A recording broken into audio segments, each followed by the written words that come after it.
எல்லாருக்குமே 18 வயசுக்கு மேல ஒரு பல் முளைக்கும் இல்லையா? அதை ஞானப்பல்னு சொல்லுவோம், இங்கிலீஷ்ல விஸ்டம் டீத் அப்படின்னு சொல்லுவோம். ஸோ இந்த மாதிரி விஸ்டம் டீத் நிறைய நேரங்கள்ல எடுக்கிற மாதிரியான சிச்சுவேஷன் அமையுது.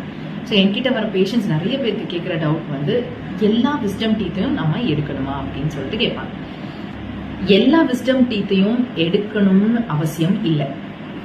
ஆனா இந்த மாதிரி ஒரு சில சிச்சுவேஷன்ஸ்ல விஸ்டம் டீத் எடுக்க வேண்டிய நிலை ஏற்படலாம்.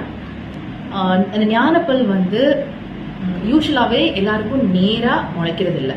அதுக்கு காரணம் அந்த தாட வளர்ச்சி அந்த அளவுக்கு பெருசா இல்லாம இருக்கலாம், இல்லைன்னா ஸ்பேஸ் பத்தாம இருக்கலாம்.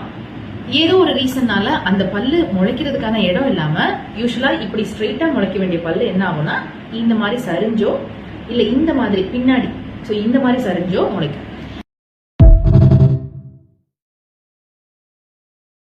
யூஸ்வலா இப்படி ஸ்ட்ரெயிட்டா முளைக்க வேண்டிய பல்லு என்ன ஆகும்னா, இந்த மாதிரி சரிஞ்சோ இல்ல இந்த மாதிரி பின்னாடி இந்த மாதிரி சரிஞ்சோ முளைக்கும். இதனால என்ன பிரச்சனை வரும் அப்படின்னா, அந்த பல்லு பாதிப்படைகிறதுங்கிறது ஒரு ப்ராப்ளம். பட் இன்னொரு முக்கியமான ப்ராப்ளம், இந்த மாதிரி சரிஞ்சிருக்கிறப்போ இந்த ஸ்பேஸ், இது ப்ரீவியஸ் பல்லு, இந்த ஸ்பேஸ்ல வந்து நிறைய சாப்பாடு தங்கும். உங்களால பிரஷை வந்து இங்க வரைக்கும் கொண்டு வந்து கிளீன் பண்ண முடியாது. ஸோ இந்த ஸ்பேஸ்ல சாப்பாடு தங்க தங்க நம்மளோட ப்ரீவியஸ் பல்லு இருக்கு இல்லையா, இந்த முளைக்கிற பல்லுக்கு முந்தின பல்லு, இந்த பல்லும் இன்ஃபெக்ட் ஆக ஆரம்பிச்சிடும். அதோட பின் போர்ஷன் எல்லாமே சொத்த இருக்கிறது உங்களுக்கு தெரியவே தெரியாது. என்ன ஆகுனா, ஒரு பீஸ் ஆஃப் ஃபுட்டு மாட்டும், அதை நம்ம ஜஸ்ட் காகல் பண்ணா எடுத்துரும்.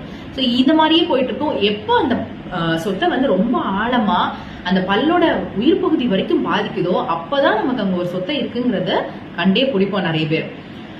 இதனாலதான் இந்த பின்னாடி பல்ல முடிஞ்ச அளவுக்கு சரியான பொசிஷன்ல வராத பற்களை எடுக்க சொல்றோம். இன்கேஸ் உங்களுக்கும் அந்த மாதிரி ஏதாவது ஒரு பல்லு டிஸ்டர்பன்ஸா இருக்கு, ரொம்ப வருஷமா முளைக்காம இருக்கு, அங்க ஃபுட்டு மாட்டுது அப்படிங்கிற மாதிரி ஏதாவது கம்ப்ளைண்ட் இருந்துச்சுன்னா உங்களோட டென்டிஸ்ட போய் கன்சல்ட் பண்ணிக்கோங்க. தேங்க்யூ.